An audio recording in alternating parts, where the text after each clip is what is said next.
जैसे मेरा ये मानना है कि बिहार को लेके ये खास तरीके का नैरेटिव चलाया गया है कि वहाँ सिर्फ जातियों पे ही इलेक्शन होता है। जातियों पे इलेक्शन देश में हर जगह ही होता है, कहाँ नहीं होता है। लेकिन बिहार के बारे में कोई भी बड़ी आराम से गया अरे वहाँ पे तो सिर्फ जाति पे इलेक्शन होता है भाई, महाराष्ट्र में जाति पे नहीं होता है। हम ही बोलते हैं ये चीज कि बिहार में इलेक्शन जाति इंग्रेंड है ना। आई मीन हमारे कल्चर में जाति इंग्रेंड है। आई थिंक एक अजीज प्रेम जी यूनिवर्सिटी का सर्वे था 2018 का, जिसमें ऑल ओवर इंडिया 55% लोगों ने कहा था कि वो अपने जाति के लीडर को प्रेफरेंस देते हैं।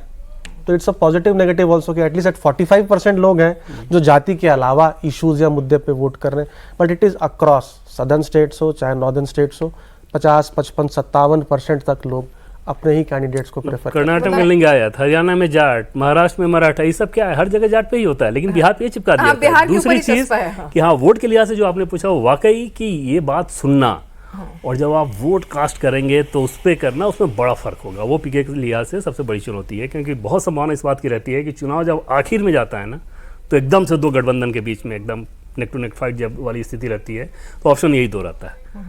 तो वहाँ पर फिर पीके क्या ये नैरेटिव जो भीड़ लेके आ रहे हैं, जो नैरेटिव चला रहे हैं, जो लॉजिकल बात कर रहे हैं, इसमें कोई दौरा नहीं कि ये सारी चीज़ें एकदम से प्लस पॉइंट है, क्या वो वोट में कन्वर्ट होगी? तो ये अभी इसमें थोड़ा वक्त है। और आने वाले 3 महीने आपको क्या लगता है कि मतलब किस तरह से आपको अनफोल्ड होते हुए दिख रहे हैं?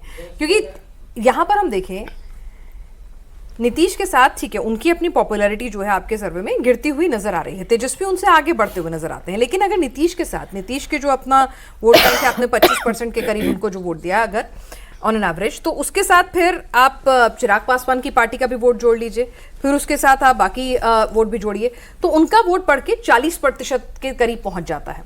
वहीं तेजस्वी के पास जो ऑप्शन आती है वो 35% ही पहुंच पाती है। तो ये जो डिफरेंस है वो क्या हमें सीट बाय सीट भी नजर आएगा? देखिए क्या है कि महागठबंधन के साथ स्ट्रक्चरल इश्यूज हैं। एक इशू जो आपने गिनाया कि एनडीए के पास कंबाइंड लीडरशिप है और जो 2-3 अलग अलग लीडर हैं, नीतीश कुमार, चिराग पासवान, सम्राट चौधरी, विजय सिन्हा, जितन राम मांझी, वो अपनी अपनी कास्ट और कम्युनिटी का कुछ ना कुछ वोट ऐड करते हैं। महागठबंधन में लार्जली लीडर तेजस्वी यादव है, उनके अलावा कोई और लीडर दिखता नहीं है। वो एक बॉटलनेक है महागठबंधन के लिए। दूसरा है कि जो जंगल राज का स्टिग्मा है वो कभी भी उसको श्रग ऑफ नहीं कर पाए। हालांकि अभी जो रिसेंट इंसिडेंट्स हुए हैं लॉ एंड ऑर्डर के, और मुझे कभी ऐसा दिखा भी नहीं कि महागठबंधन की तरफ से एफर्ट हुआ हो, लेकिन इस बार एक एफर्ट दिख रहा है। समहाउ डेटा वेटा के साथ बात कर रहे हैं उनके स्पोक्सपर्सन्स वगैरह, इससे ये भी दिखता है कि Nitish is not in control. Somehow that narrative also because it ties up with the overall narrative. तो ये एक बॉटलनेक है। और एक तीसरा उनका जो सिंबल है, लालटेन is not a modern symbol, correct? I mean it does not connect with youth, ठीक है। और इसमें एक MY के बियॉन्ड उनका जो एक्सपेंशन का इशू है।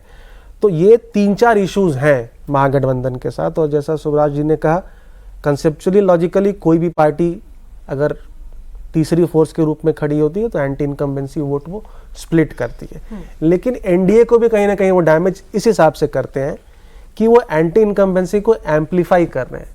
पहले जो सिर्फ शायद महागठबंधन ही अटैक कर रहा था, आज 2 लोग अटैक कर रहे हैं, जो गुजरात में भी हमको देखने को मिला एक टाइम पे। क्योंकि सिर्फ कांग्रेस ही नहीं, आम आदमी पार्टी भी भाजपा के ऊपर अटैक कर रही है, करेक्ट? तो जहां एमजेपी पीछे हो जाएगी अटैक करने में भी, मान लीजिए, तो प्रशांत किशोर उसको मेकअप कर रहे हैं, क्योंकि वो शायद थोड़ा ज़्यादा डेटा और फैक्ट्स के साथ बात करते हैं। चुनाव पूरा ओपन है और सीट बाय सीट चुनाव, मज़ेदार चुनाव ही होने वाला है।